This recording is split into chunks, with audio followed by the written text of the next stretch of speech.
Hello everyone, আসসালামু আলাইকুম। Welcome back to my channel kitchen of রাফারুহিতে আপনাদেরকে স্বাগতম। আশা করি সবাই ভালো আছেন। আজকে আপনাদের সাথে শেয়ার করতে যাচ্ছি মুরগির মাংস সম্পূর্ণ অন্যরকম একটা রেসিপিটি করার জন্য এখানে আমি একটি লেয়ার মুরগি নিয়ে নিয়েছি। আর মেন যে উপকরণটা লাগবে সেটা হচ্ছে কচু। আমি নিয়ে নিয়েছি মান কচু। কচুটা আমার প্রতিবেশী মিমের আম্মা ভাবি আমাকে গিফট করেছিলেন।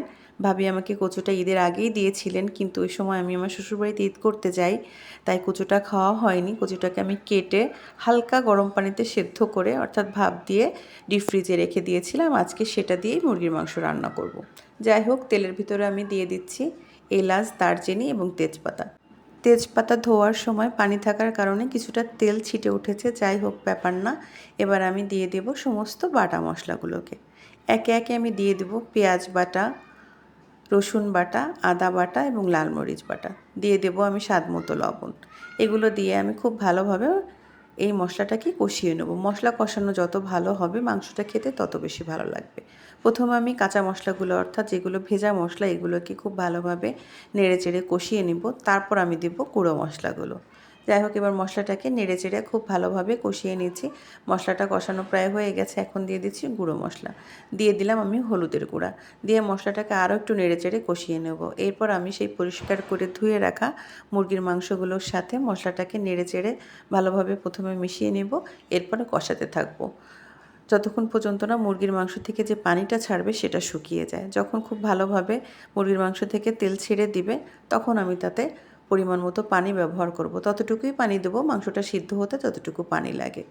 যেহেতু এখানে কচুটা আগের থেকে সেদ্ধ করা এবং মুরগির মাংস রান্না হতে খুব বেশি সময় লাগে না, তাই পানিও খুব বেশি লাগবে না। এবার আমি দিয়ে দিচ্ছি জিরার গুঁড়া। জিরার গুঁড়োর সাথে আবারও আমি নেড়ে চেড়ে মাংস এবং মশলাগুলোকে মিশিয়ে নেব। কচু দিয়ে আমরা চিংড়ি মাছ দিয়েও রান্না করি, বাইন মাছ দিয়ে রান্না করি, আমরা গরুর মাংসের সঙ্গেও কচু খাই। তবে আমার মনে হয় সবচেয়ে বেশি ভালো লাগে দেশি মুরগির মাংস হলে। বাট আজকে আমার কাছে যেহেতু অ্যাভেলেবেল নেই, তাই আমি লেয়ার মুরগি দিয়েই রান্নাটা করছি। মাংসটাকে ভালোভাবে কষানো হয়ে গেছে এবং মাংস থেকে ভালোভাবেই তেল ছেড়ে দিয়েছে। এখন আমি সেই সিদ্ধ করে রাখা কচুগুলোকে দিয়ে দিচ্ছি মাংসের ভিতরে। দিয়ে নেড়ে চেড়ে আমি মাংসের সাথে কচুগুলোকে আবারও খুব ভালোভাবে মিশিয়ে নেব। আপনারা যখন কচু ভাপ দিয়ে ফ্রোজেন করবেন তখন খুব বেশি ভাপ দিতে যাবেন না, তাহলে যখন রান্না করবেন কচুটাকে কষাতে গেলে কিন্তু ভেঙে যাবে। এখানে আমি হালকা ভাপ দিয়েই রেখে দিয়েছিলাম ফ্রিজে। এবার নেড়েচেড়ে আমার মাংসটার সাথে কচুকে ভালোভাবে কষানো হয়ে গেছে। দিয়ে দেবো আমি পর্যাপ্ত পরিমাণ পানি। পানি দিয়ে 20 মিনিট ঢেকে রান্না করলে আমার রান্নাটা রেডি হয়ে যাবে।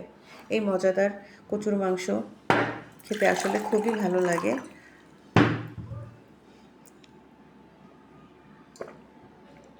আপনারা এইভাবে বাসায় রান্না করে খেয়ে দেখবেন, আশা করি আবার ভালো লাগবে। এবার আমি কচুর তরকারিটাকে ঢেকে রান্না করছি 20 থেকে 25 মিনিট। কিছুক্ষণের মধ্যে মাঝে মাঝে নেড়ে চেড়ে দেখব যে তরকারিটার কী অবস্থা। যাই হোক, ঢেকে আমি রান্না করব 20 থেকে 25 মিনিট। তরকারিটাকে আমি ঢেকে দিচ্ছি। এবার উঠিয়ে দেখব এটার কী অবস্থা। আমার রান্নাটা মনে হচ্ছে প্রায় হয়ে এসেছে। নেড়ে চেড়ে দেখছি এবং কচুটাও খুব ভালোভাবে সিদ্ধ হয়ে গেছে। এই তো আমার তরকারিটা হয়ে গেছে, কচু এবং মুরগির মাংসের তরকারি। আমার এই রান্নাটা যদি আপনাদের ভালো লেগে থাকে তাহলে প্লিজ আমার ভিডিওটিকে লাইক করে দেবেন, আমার চ্যানেলটিকে সাবস্ক্রাইব করে দেবেন। আসসালামু আলাইকুম।